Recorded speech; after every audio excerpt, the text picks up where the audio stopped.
He'll have to run for it now. And hell is where he's headed. Clint Eastwood is the outlaw Josey Wales. Well, not a hard man to track. Leaves dead men wherever he goes.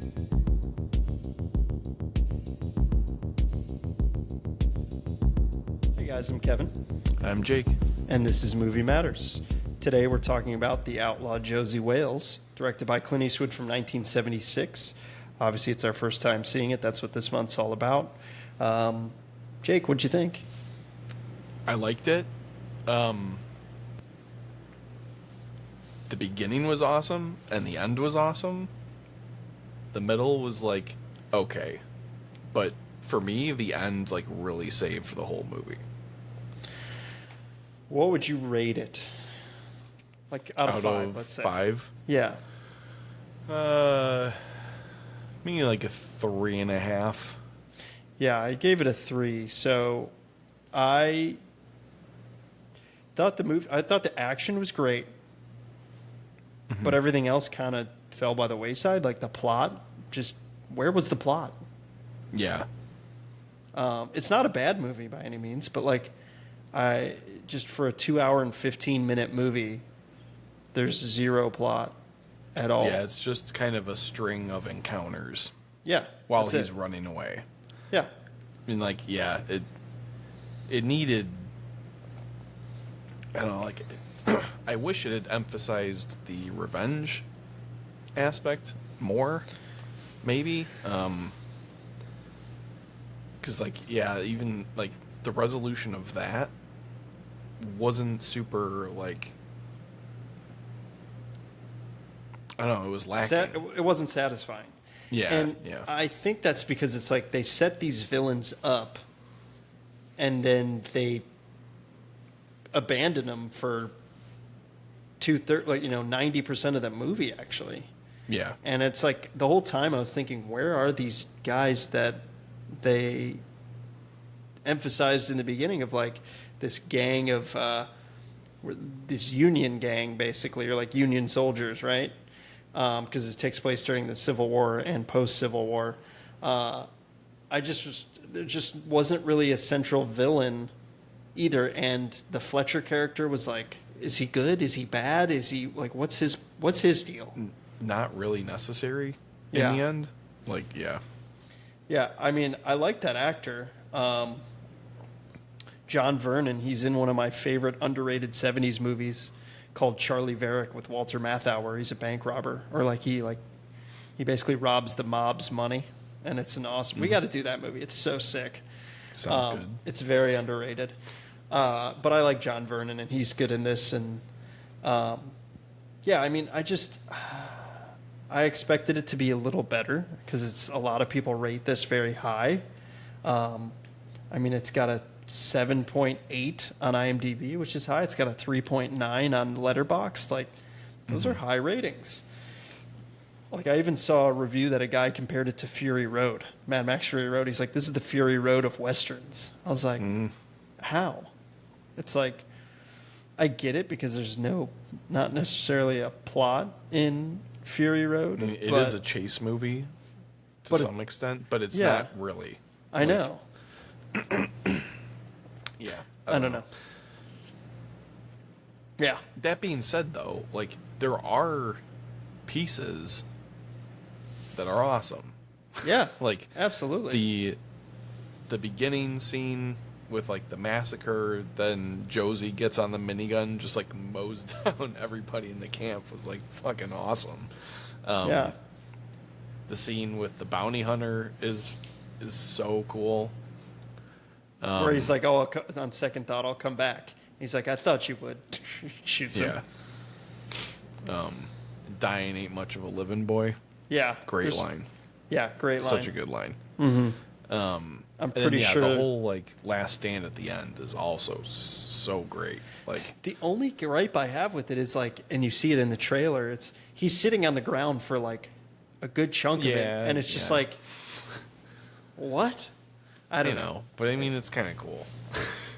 He's invincible, and it's Eastwood, and he has an ego, and he thinks he's the most badass person in the world, which, I mean, he's not wrong. And yeah, I mean, this for a '70s Western, I dig it. I dig it. I'm glad we watched it. I was reading some information on it, and there's some trivia on it, not a ton, but Philip Kaufman wrote this, and he wrote Raiders of the Lost Ark. Oh, okay. So I was like, oh, okay, cool. Like I saw that before I even watched the movie. I was like, this will probably be good then, especially with all the ratings. You know, iffy. And I also read that Philip Kaufman started to direct this movie, but was replaced with Eastwood, which was a controversial move that prompted the DGA, the Directors Guild of America, to institute a ban on any current cast or crew member replacing the director on a movie, which is pretty interesting. A rule which is called the Eastwood rule. Yeah, pretty interesting. Yeah, I read that Eastwood basically gave the producer an ultimatum to fire Kaufman, or like he was going to walk, basically, pretty much. So the producer caved and just fired Kaufman. Yeah, I also heard that they both asked out Sandra Locke, the lead of this. Yeah, there was movie. Some lady drama too. Yeah, they were both vying for the same woman, and when you go against Eastwood, you should back down, because it's Eastwood. I mean, dude's 6'4", and like it's Clint Eastwood, the man with no name, even though he has a name. He's spitting, chewing tobacco on everybody. Dude, that was ridiculous in this movie. I hated that he spat on the dog. Yeah, I hated that. I didn't like that at all. But like he spits on like a beetle on the ground, and like just spits on all the dead guys' heads. I also read that Kaufman was the one who had chosen all the locations, all the costumes. He cast Chief Dan George, who is awesome in this. He plays Lone Wati, and he's great in this movie. And there was also this is also the first Clint Eastwood directed movie to be distributed by Warner Brothers, and Eastwood has a long-standing relationship with Warner Brothers ever since. Like every single movie he's made / directed basically is under the Warner Brothers umbrella.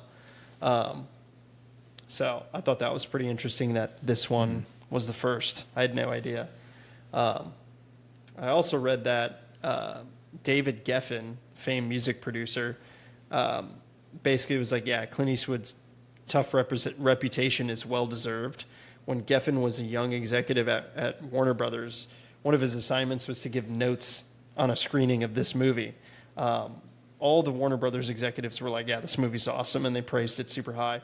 But Geffen was like, this movie's like a little too long. It's about a half hour too long, which I agree with. Mm. And then Eastwood basically was like, well, if you want the picture shortened, you could do it yourself. Like, you're nobody. Like, fuck off, is basically what he said. And then, like, basically saying, like, all right, where will you be? Like, I can edit it for you. And Eastwood's just like, I'll be across the street at Paramount cutting a new deal. Like, fuck off. Like, yeah. And then Geffen was asked to never sit on any of his movies again. He's like, Eastwood's just like, yeah, get this fucking guy off the lot. Pretty interesting. But I want to talk about the beginning of the movie with his family dying. Pa. Kind of like, as horrible as that is, it's kind of just the way it's edited is kind of funny. It happens all so fast, in my opinion. Like the beginning, I think they should have played that out a little bit more, and like actually like shown the relationship with his family, because it doesn't. It's like, okay, like I do like the part, even though it's sad as hell, when his like son is in the house, like burning alive, basically. Yeah. And he's like calling to him, and he's like, he can't help. And he's like, I mean, that's what he's obviously haunted by this entire movie.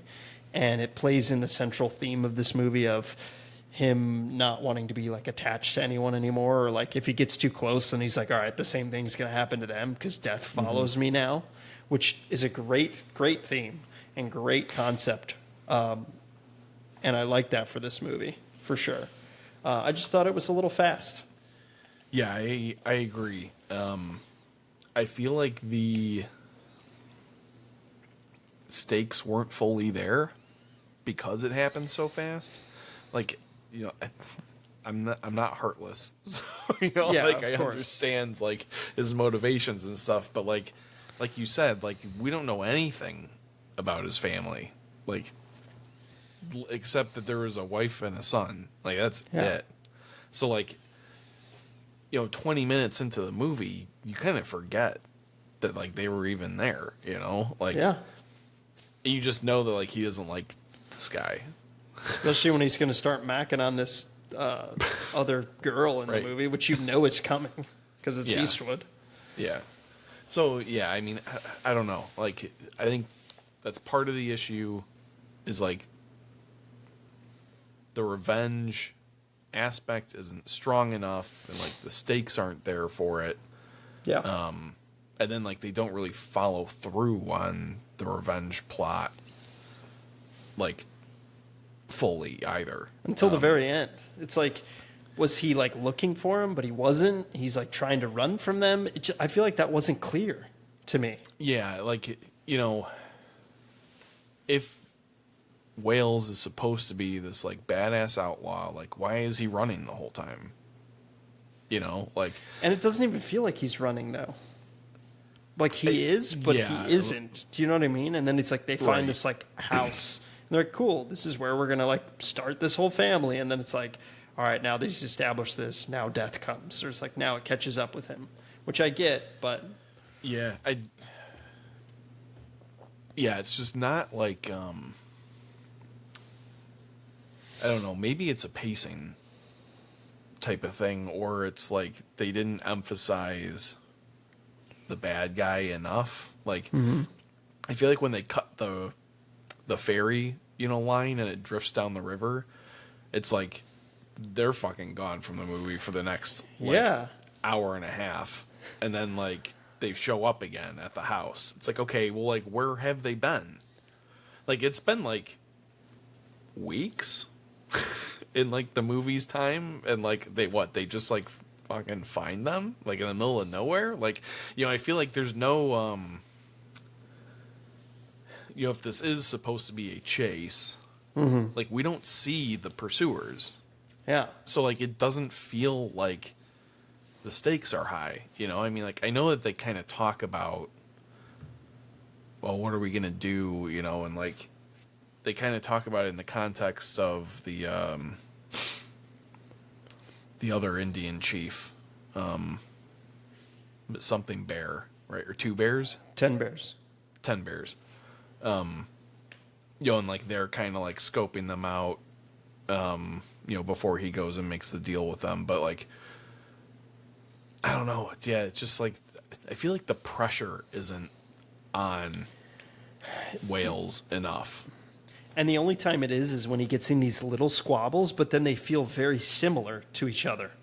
Because you know the outcome. It just like they all feel too similar, and that kind of like he's just gonna smoke everybody in the end, and like, you know, it's like, okay, but like the first encounter with and I don't know if you caught this. Did you catch Uncle Leo? Yeah. Uncle Leo from Seinfeld, Len Lesser, who plays Abe, I believe in this, or I think is his name, and Ladge, his like counterpart, which that scene is great because you know the kid. Yeah. The kid, I like the kid in the movie. You like the tension is built really well in that scene, in my opinion, because you don't know if the kid's gonna help, but you want him to, and it's like, all right, come on, help, like come on, and then he finally does, and it's a great payoff, and I love that. And then Uncle Leo gets spat on, which is hilarious. Yeah. But yeah, well, that's like and like I feel like that's, you know, if we're gonna talk about Fury Road in relation to this movie, like I don't want to compare it the whole time, but like the thing that makes Fury Road so great, and we talked about it in our review, is that like even when there's like quote unquote downtime, like the pressure is still on for them to move, you know? So like even in these like little squabbles in the Outlaw Josey Wales, like that scene, I feel like the pressure is still on because you know that those guys are like floating down the river, like just over there, you know, and Yeah. like they might be coming soon, you know, so like they got to keep moving. But then like it's lost, you know, like there's no like catch up, you know, where like the bad guys catch up and they like barely get away. Then like they're stonewalled again, and you know, then they gotta fight their way through, and like, you know, they catch up again. You know, like that's the kind of thing that's missing to like really keep the overall tension high, you know, in the movie. Yeah, agreed. I'm trying to find that review I saw, if I can find it. But I don't know if I will be. I forgot where it was. But I mean, while you're looking for that, I'll keep ranting. Yeah. But like, I do think that as individual like Western vignettes, those like little encounters are actually pretty well done. I just feel like in the context of the whole movie, they're lacking. Yeah, agreed. You know, like I noted earlier, the the scene with the bounty hunters where, you know, they're in the like dead mining town. You know, he notices two bounty hunters across the street, and one of them comes in, asks, you know, if he's Josey Wales, and he basically tells the guy, "You'd better go." And you know, the guy goes and comes back in and says like, "You know, I had to come back." And Wales is like, "Yeah, I know," and then just smokes him. You know, like, which is such a good Western scene. Like, you know, like the guy can't just walk away and be, you know, a pansy. Like, he's got to stand his ground and, you know, be a man or whatever, you know, and then he takes the consequence, you know. Which is like, classic Western. And like you get, you know, the badass line from Wales that Dyin ain't much of a living. And stuff like that. Like, so like that's a super, super well crafted scene. But again, there's like no stakes to that. Like, maybe if the surviving bounty hunter had a scene where he like runs away and contacts the which it kind of almost is implied that he does that, because I feel like he's with them at the end. Is he not? I think so, but like again, like it's not like super. It's not well presented, like you know. But yeah, like, you know, that's the kind of stuff I think that's missing. Like, I think this is his like second or third movie that Eastwood directed. I think it's more than that. I was looking. We'll have to take a look. Yeah, but like, I mean, you know, not just, but somewhat just did, you know, Unforgiven. A couple months ago, which is like, you know, probably his best movie that he's directed. If not, it's in the top three. I mean, he's made so many. I was looking at his filmography, and he's made such great movies. And it's almost like you forget that he made those movies. And I think he's made some underrated movies that are like literally underrated. Yeah. And like, for example, I mean, like Juror Number 2, he just did. I thought it was solid. I don't know if I saw Cry Macho. I think I did. Richard Jewell was solid. The Mule was solid. Sully was solid. I never saw the 15-17 to Paris. American Sniper's good. Never saw Jersey Boys. Never saw J. Edgar. Hereafter with Matt Damon. Awesome. Like, so good. I love that movie. I've only seen it once, and it was a while ago, and I loved it. Never saw Invictus, which I'd like to see. Gran Torino. Did you see Changeling with Angelina Jolie? Incredible. Letters from Iwo Jima, Flags of Our Fathers, the two sides of World War II. $1 Million Baby, incredible. Mystic River. You've seen Mystic River, right, or no? No, I haven't. Are you serious? Yeah. Dude. Oh my God. We need to watch that. It's incredible. But yeah, I mean, like, there's such great movies. This is his 1, 2, 3, 4. This is like his 5th directed movie, Oh, okay. roughly. Yeah. So, but pretty Did early he, on, obviously, in his directing career. Did he direct the Dirty Harry movies? I think he did the last one. Last one? He did Sudden Impact. That's the first one, I think. Dirty Harry's the first one. I don't think so. Yeah. Really? Look it up. Dirty Harry came out in 71. I'm literally looking at it right now. I thought it was Sudden Impact came out in 83. the other way around. Huh, okay. I had the whole collection, which is super cool because it was in Yeah. the Magnum 44. Let's see. Dirty Harry movies. Have you seen all of them? I think so at some point or another. Those were also movies that were always on AMC. And me and my brothers would watch them. Nice. Deadpool's the last one. Dirty Harry's the Okay. first one, then Magnum Force, then The Enforcer, then Sudden Impact, then the Deadpool.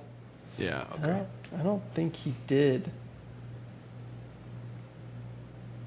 the Deadpool. He did not.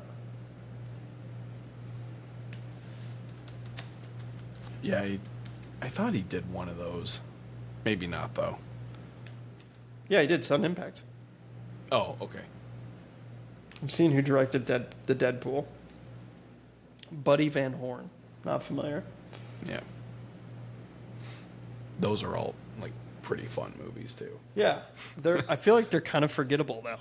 Besides some iconic lines, and that's about it. Yeah. I mean, they're You not... know what I mean? They're not masterpieces. They're fun to watch with Yeah. some popcorn and watch him just, like, wreck people with a big gun. But, yeah. Yeah. I should watch those again though, because I bought the collection. I went and watched them all way back in the day. I mean, the one scene, though, with the shootout in the street and the diner, where he says the iconic line, go ahead, make my day, is, like, one of the coolest, like, action shootouts, like, of all time, though, too. Yeah. Like, his whole speech is, like, amazing. Like, I know what you're thinking. Did he shoot 5 rounds or was it 6? Yeah. To be honest, I lost count myself. Like, it's Do you just feel so lucky? good. Yeah. Super good.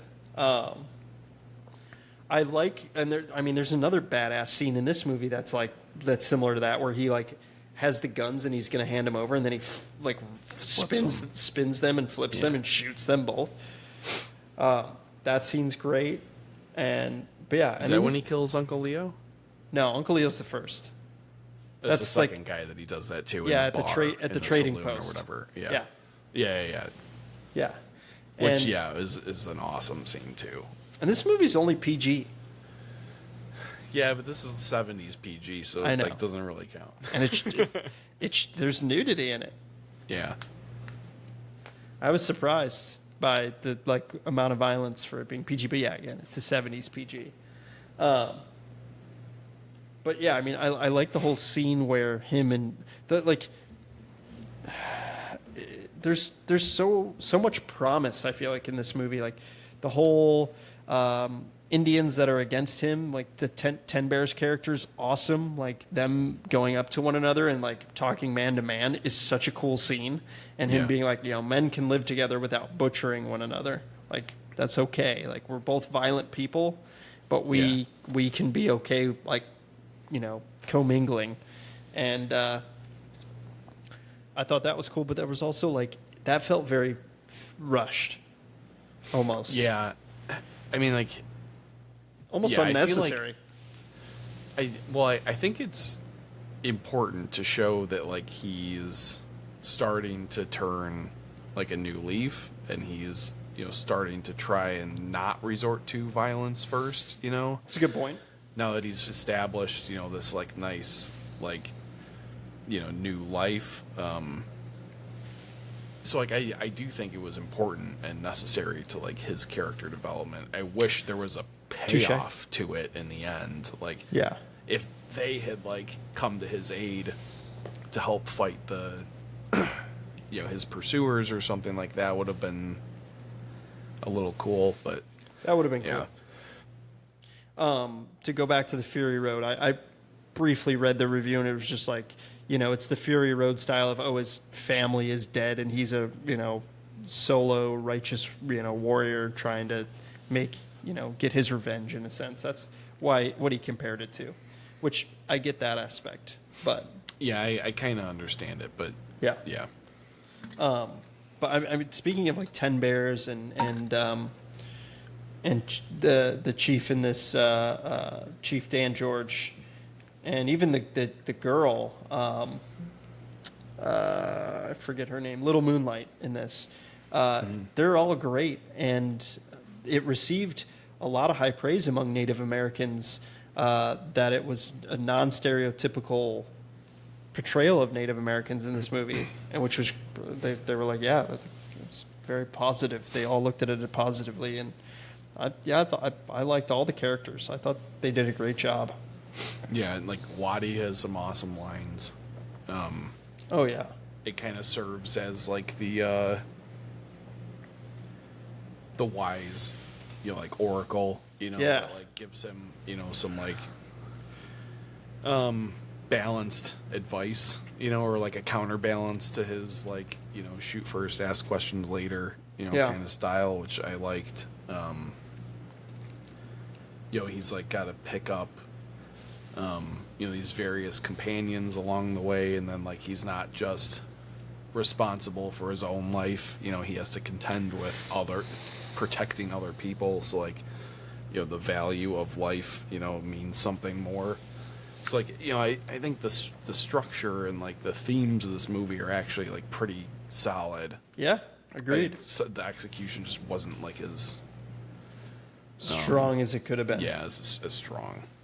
And I mean, like, even the Lone Wati says, like, you always have your back against the sun so that your enemy's looking into the sun when he's looking at you, and it's like an advantage for you. And in my, like, which is really cool.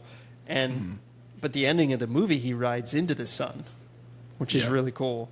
And like I loved, like you said, the ending's great. It's very The Searchers-esque. You've never seen The Searchers, right? No. Yeah, John Wayne, Henry Ford. Great movie, and it's like, ride off into the sunset, classic Western trope. And you don't know if he's going to live or die because he's wounded. And I'm curious to hear your take on it. But again, it's like, I think that whole theme of your back's always to the sun and now you're riding into the sun, it's like, all right, I've had my revenge. I've done, like, there should be no one coming after me now. Like, I'm good to move on with my life. I think that's kind of the theme of the ending. And I think he does go back to the people, his family now, his new family. That's what I think, because it's left ambiguous. Like, does he die? Does he ride off into the sunset and go somewhere else and go alone? Because that's kind of what he was going to do earlier in the movie before they got attacked, and like the main villains came back. Or is he going to go back to them? And I think that's a cool question. And I read that he fought with the editor to leave it ambiguous. What do you think? What are your thoughts? What does he do, in your opinion? Yeah, I mean, I think like the signs would point to him having changed, probably going back to his like little settlement and like, living out the rest of his life. But yeah, I mean, I do like that they kind of tied it up, but I mean, like you said, like they leave it, open to interpretation, but like at least his like character arc is complete. Like, yeah, like the revenge is completed. There's no more threat, against him, and then you get the open-ended question of what he chooses to do with that. I think again, I think like redemption is also a pretty like central theme, in the movie, though it's not as boldly kind of expressed. I think it's kind of implied throughout the movie that he's looking for redemption, after all the bad shit he's done. So yeah. Nice. I also read, and I think this is a great transition to our next movie, which is funny because, again, do we plan all this stuff? Orson Welles was reportedly a fan of this movie. I read it in the trivia, seeing it about 3 or 4 times when it came out. Okay, our next movie is an Orson Welles movie. Yeah. Which is very, coincidental. I don't know how we do this. Again, Orson Welles, well, the movie we're going to do is like 20 years older than this movie, I think. Roughly. It's 18 years. It's 58. And is when That's funny. Touch of Evil is what we're doing next. And what's funny is we initially did not have this movie. We didn't have Touch of Evil. Yeah. Because we were tired of 2+ hour movies, to be honest, like almost 3-hour movies. And we're just like, let's touch base and go back to a little bit older of a movie. And I also was like, oh, let's do Orson Welles. That's a director I haven't really watched, and he's an iconic director. I don't think I've seen any of his movies. You've seen Citizen Kane, right? No, I haven't seen the whole thing. I think I asked you that too. Yeah. We should watch it. I'm open to watching it again. Technically it's a masterpiece, but it's just boring as fuck. At least that's what I thought when I watched it for the first time, and I've only seen it once, so don't stab me, film people. Yeah. But yeah, that's why we're doing Touch of Evil, and I'm excited to do it. But it's also, again, it's like we randomly picked this movie, and it ties into the trivia. Literally ties into this movie, Outlaw Josey Wales. And out of all the Clint Eastwood movies we picked Outlaw Josey Wales, and Orson Welles loves it. I don't know. It's just I don't know. It's really coincidental and weird and funny how we pick stuff like this out of random, and it just happens to work out. Yeah. And Janet Leigh is the main character in it, which I did not know until just now, who was in Psycho, which we just watched too. Yeah. So pretty cool. Yeah. Is there any other things you want to add about this movie? I don't think so. I understand, I think, why people like it so much. It is pretty well shot. It has awesome set pieces. It looks really good. It has, all of the Western tropes executed fairly well, but just not cohesively. Yeah. It made a ton of money too. It was a very good commercial hit. It had a very low budget. It was just under $4 million, and it made almost $32 million, which is a great return on investment. I don't know.